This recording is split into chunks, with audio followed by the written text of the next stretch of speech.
Uma chácara com 8 hectares que gradativamente tem se tornado um exemplo de eficiência na terminação de animais. Hoje você vai ver como a orientação técnica tem ajudado uma família em Tangará da Serra a encontrar um caminho de prosperidade na pecuária de corte. Em pouco menos de 3 anos, desde o início dos atendimentos, com informação e conhecimento, os resultados mais do que dobraram, assim como a capacidade de engorda de animais. Localizada a menos de 15 quilômetros do centro de Tangará da Serra, a Chácara Confiança é um lugar onde o verde se impõe nas áreas destinadas à produção de silagem e se mistura com o colorido das flores plantadas e bem cuidadas pela dona Marilúcia, revelando o capricho de uma família que não via a hora de trocar a cidade pela área rural. A história aqui da Chácara Confiança começa em 2014, quando a dona Marilúcia e a família mudaram-se de Sorriso aqui para Tangará da Serra. Encontraram nessa região de chácaras o melhor lugar para viver, né? E dando sequência a uma ideia que a família tinha de vir mais para o campo, a senhora que era feirante, né? Sim, a gente morou em Sorriso 7 anos e aí eu trabalhei em feira lá aproximadamente 3 anos. Aí eu trabalhava com venda de café na feira. E aí o meu esposo, como ele trabalha numa empresa que tinha uma filial lá em Sorriso, essa empresa chamou para a gente morar aqui em Tangará. Aí meu esposo falou assim, não, então em vez de eu comprar uma casa, eu quero comprar um sítio, uma chácara. E aí a gente veio até essa propriedade aqui, e aí é uma chácara muito gostosinha, bacana, assim, daí a gente ficou por aqui mesmo. O esposo da senhora também, o seu Antoniel, trabalha também relacionado ao agro, evidentemente. Isso. Ele é comprador de cereais para a empresa que ele trabalha.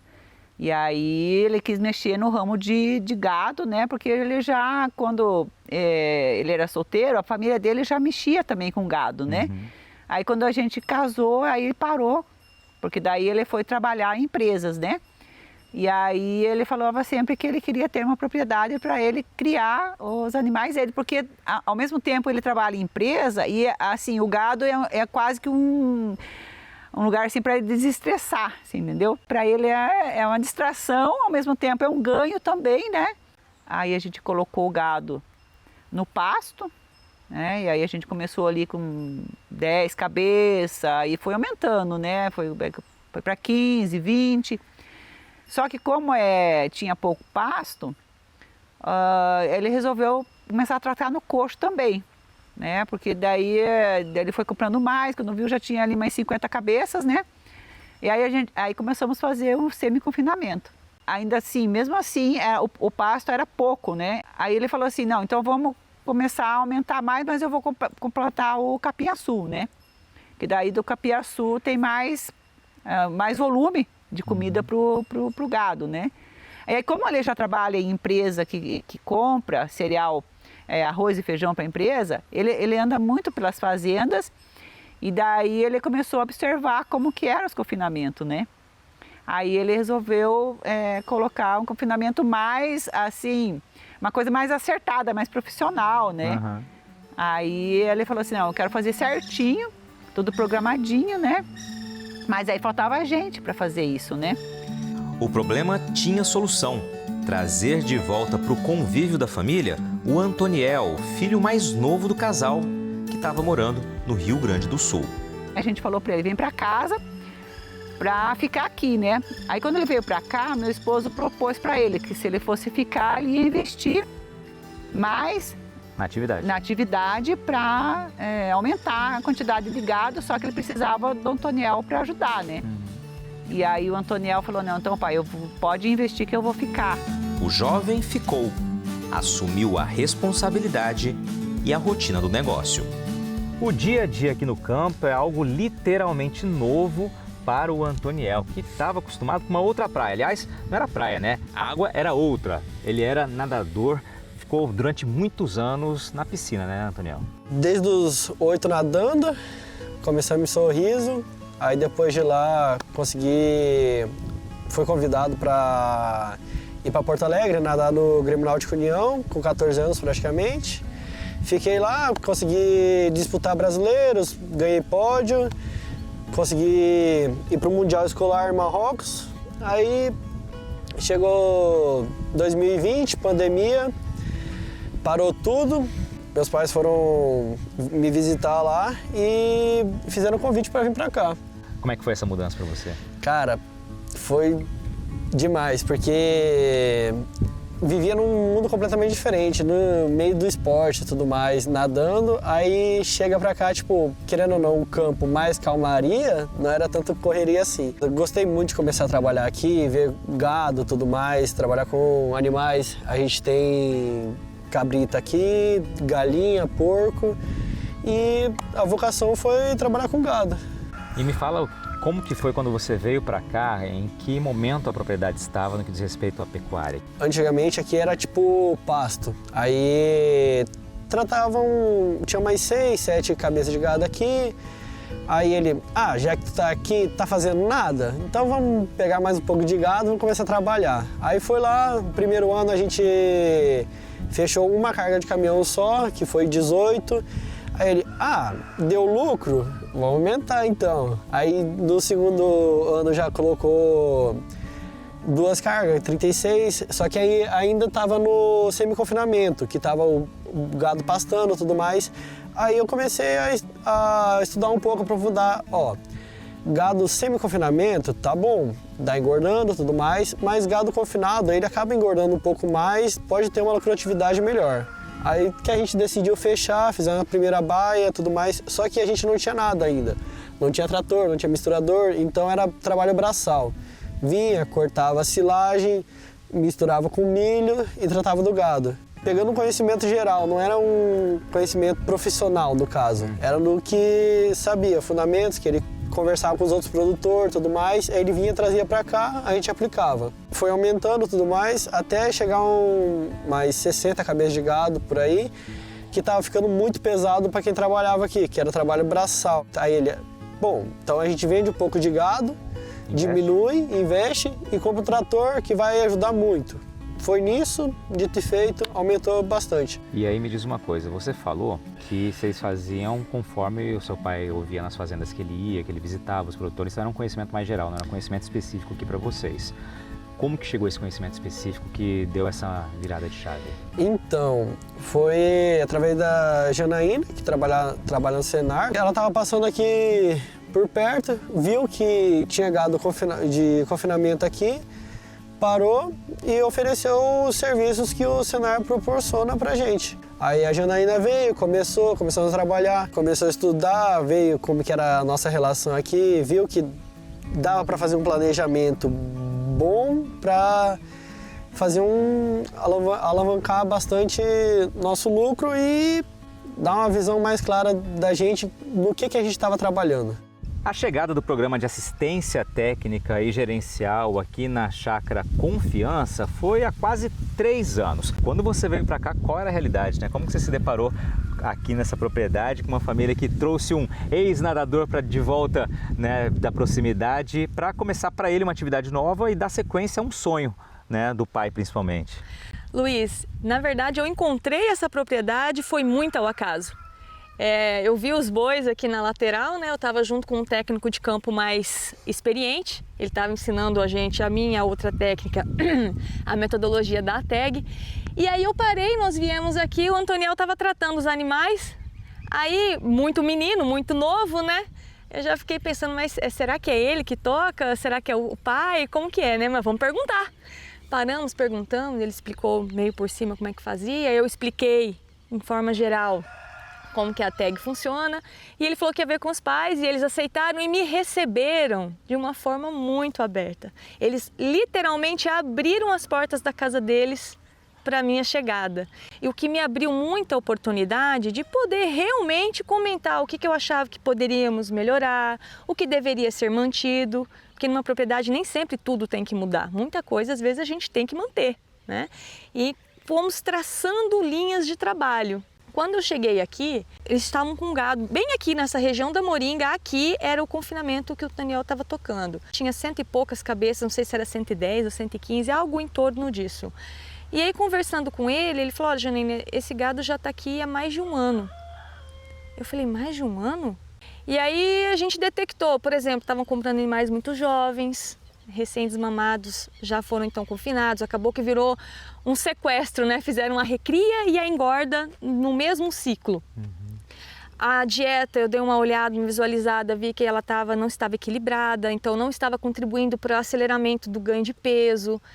Algumas coisas no manejo do trato, às vezes o alimento ficava no vagão de um dia para o outro, porque eu entendo que às vezes é corrido, né, mas estava meio frequente. Então coisas pequenas que a gente foi ajustando. E é uma coisa que eu gostaria muito de conversar aqui com os produtores, e aqui é um exemplo disso, que quando o técnico chega não precisa ter o receio de receber o técnico. Que a maioria às vezes pensa, eu não quero assistência porque o técnico vai me propor mudanças e eu estou numa situação difícil, eu não tenho dinheiro para fazer essa mudança agora. Na verdade, às vezes o técnico vai propor uma mudança de hábitos, uma mudança às vezes de manejo. A função do assistência técnica é, chega na propriedade, vocês produtores nos apresentam a sua propriedade, nós vamos escanear pontos positivos, pontos a serem melhorados, junto com o produtor, porque não é o técnico que decide o que está certo e o que poderia melhorar. O produtor nos ajuda a ter essa visão. Então você faz esse escaneamento da propriedade, senta com o produtor e veja qual é o objetivo da propriedade, que metas você quer atingir, o que você tem já para atingir essa meta. Então muitas vezes a gente só vai propor uma mudança na forma de trabalhar, que foi o que aconteceu aqui. Mudanças nas formas de fazer, de observar, de registrar, de anotar. Com a evolução das coisas, eles ficaram animados, cada vez mais animados com a atividade. A animação decorrente dos novos números da propriedade, que alimentam perspectivas otimistas para o futuro, como você vai ver no próximo bloco do Senar Transforma.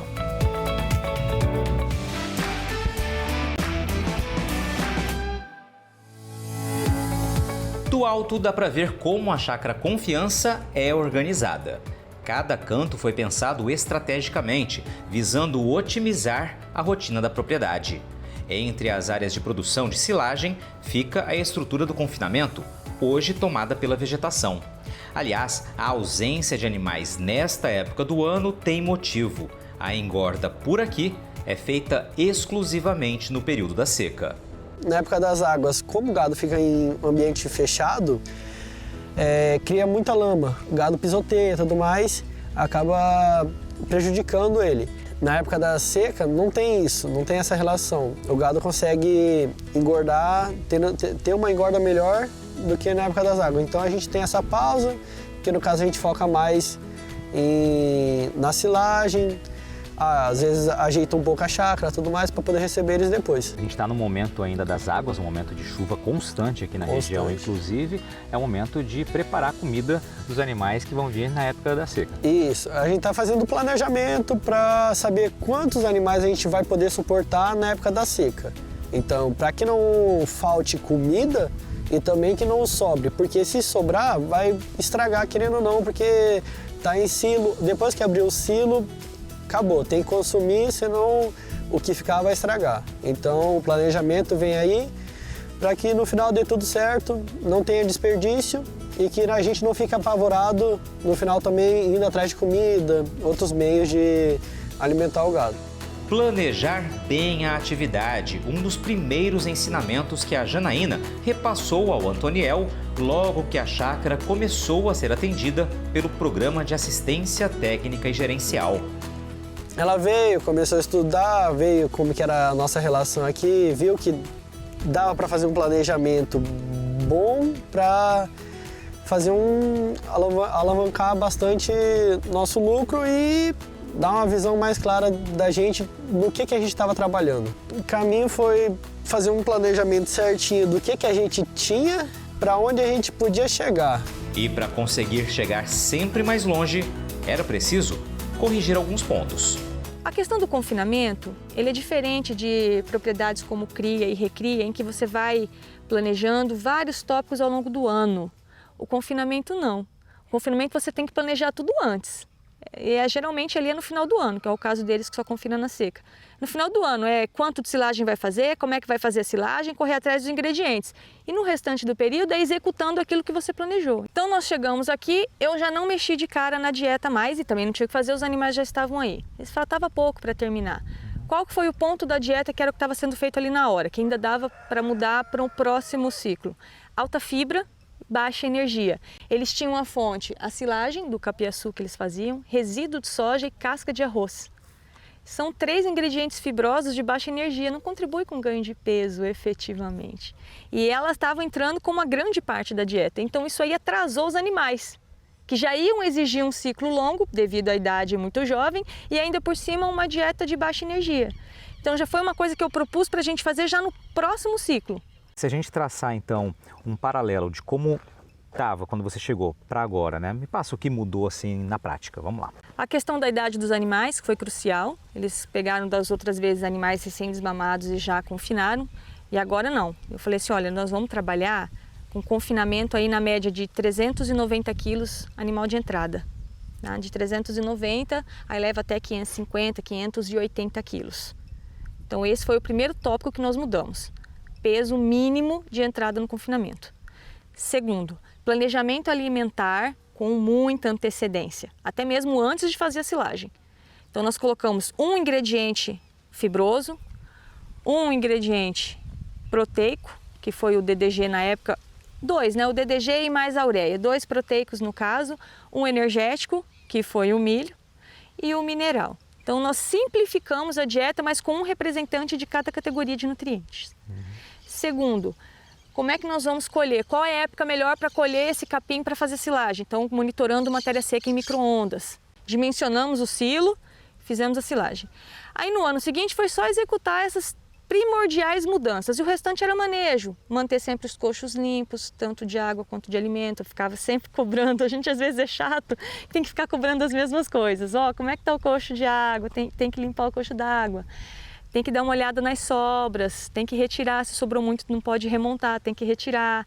Observar diariamente as fezes dos animais. Aí foi questões de manejo. Mas o primordial foram esses 3, a idade dos animais, o planejamento alimentar e a ensilagem. A ideia inicial da moringa era ela entrar como um aporte proteico ali também, né? Embora ela seja uma silagem que dê mais trabalho para conseguir fazer, ela é mais, como a gente costuma brincar, né? Ela é mais chatinha para fermentar, mas ainda é possível. Fizemos algumas mudanças na forma de ensilar a moringa, misturar com milho para a fermentação ser adequada. Aí tem mais o capiaçu e mais a saara, então eles têm mais potencial de colocar mais animais e o que é melhor? São independentes na questão de adquirir o volumoso, porque hoje para confinamento o calcanhar de Aquiles é o volumoso, ele é difícil para você comprar, às vezes bagaço de cana você não acha, capulho de algodão às vezes está sumindo do mercado. É difícil para você transportar, são toneladas, a logística é cara e às vezes para você armazenar na propriedade também é complicado, você não tem um galpão, um local coberto. Então eles estão independentes, fazem o próprio volumoso tudo daqui. Então isso é o que eu acho mais fantástico. Bom, já deu para perceber que a Janaína tem uma oratória excelente, fala super bem e fala com muita informação. E aí veio a ideia de preparar um vídeo com orientações aí essenciais para quem lida com o confinamento especial com terminação de gado. Me fala desse vídeo. Eu comentei sobre indicadores zootécnicos no vídeo. Manejo primeiramente e depois indicadores zootécnicos como ganho médio diário, conversão alimentar, rendimento de carcaça e como é que o produtor pode obter, ele mesmo, na casa dele, com a calculadora dele, esses indicadores. E falei rapidamente também sobre nutrição, que aí eu já pensei mais no pessoal que está estudando, para os técnicos que quisessem usar o vídeo. Ou seja, além de você aprender no dia a dia com várias propriedades, vários produtores que você conversa, essa propriedade aqui também serviu de cenário para a produção de um vídeo que foi reconhecido aí nacionalmente. Exatamente, foi aqui que eu fiz, trouxe meu marido para me ajudar a filmar. Aí fizemos aqui, estava no finalzinho, eu filmei num sábado, ele tirou os animais domingo, no dia seguinte. E aí então nós fizemos com esse intuito de ajudar o produtor de forma simples e clara a melhorar dentro da propriedade dele coisas que ele consegue fazer às vezes até sozinho, mudança de hábitos. E esse vídeo te rendeu o que agora? Puxa vida, o Senar me mandou um computador, né, que eles tinham colocado como premiação. Eu falo, ganhar o computador foi ótimo, fiquei feliz? Fiquei feliz. Mas o que eu mais fiquei feliz foi de ver que as pessoas gostaram do vídeo, que ele realmente vai servir para aquilo que eu tinha ideia, de amparo para um estudante, para um produtor, um técnico, que ele vai ser útil. É isso que me deixou feliz, que eu fiz algo que vai ser útil para as pessoas. A conquista no concurso nacional de vídeos educativos do Senar Central é mais uma prova do tamanho da força de um insumo básico e fundamental para o sucesso no campo: o conhecimento, ferramenta que tem ajudado a transformar a realidade na Chácara Confiança. Quando eu cheguei, eles estavam com um lote de 100 e poucos animais ao longo de quase 12 meses. E agora eles fizeram 268 do final de abril de um ano a iniciozinho de novembro. Então eles fizeram 2 tombos, né? Confinaram 2 lotes, mais animais. E, então tiveram um maior ganho de peso também, porque foi em menos tempo, ganharam o mesmo peso em menos tempo. Então eu falo que aqui, Luiz, para mim, ao meu ver, é um exemplo de produtividade. Se você for fazer as contas, eles terminaram quase 33 animais por hectare ano. Terminaram, animal pesado, não é que vendeu desmama ou recria, que são animais mais leves, né? Não, animal pesado. Então eu fico muito feliz de ver esse resultado que eles alcançaram. Tua perspectiva é de que eles consigam terminar quantos animais esse ano? Se Deus quiser, eles vão terminar mais de 300. Nós chegamos em 268, tem que ser mais de 300, é uma meta. Meu planejamento é chegar daqui uns 2 anos, conseguir girar 800 cabeças por ano. Só que aí também vai ter que aumentar a produtividade de capim e tudo mais, melhorar a eficiência. A gente colocou sombrite neles para ter um maior conforto. Um gado que não se estressa, ele tem um rendimento melhor, ele engorda, água fresca. Isso daí é um conforto animal. Você acha que aqui, assim como natação, a busca pela medalha de ouro está no caminho certo? Tá encaminhando. Ele vai batalhando todo dia, tem seus perrengues, trupica ali, mas consegue dar uma caminhada legal. A senhora está feliz? Tô muito feliz. Tem que ser confiante, tem que botar confiança, porque confiança em Deus, né, em primeiro lugar. Sem Deus a gente não é nada, então a gente confia que Deus vai nos ajudar, porque a gente faz a nossa parte, né? E a gente confia que Deus, ele nos dá a prosperidade, nos dá a saúde, nos dá a confiança de crescer, de andar para frente, e com a família melhor ainda, né? Porque daí o meu filho está aqui próximo da gente, está aqui em casa, a gente está vendo ele todo dia, porque ele morava, né, a 3.000 quilômetros daqui. Então ele morou 6 anos fora de casa e ele voltou para a gente poder fazer algo que é rentável para a gente, né? E que a família está unida.